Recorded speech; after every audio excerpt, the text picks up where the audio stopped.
Muhammed and you are watching Little Future YouTube channel.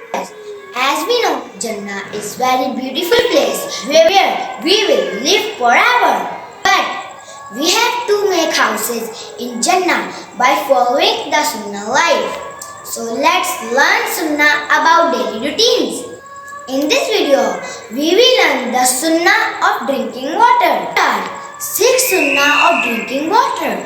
First, cover your head. Second, sit down.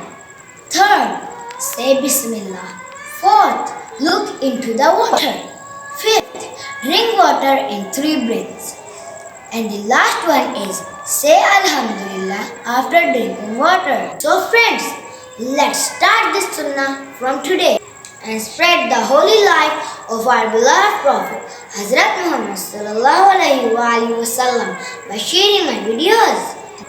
Please subscribe my channel and press the bell icon also. We'll meet soon with my new videos. Be grateful and be happy. Fi amanillah.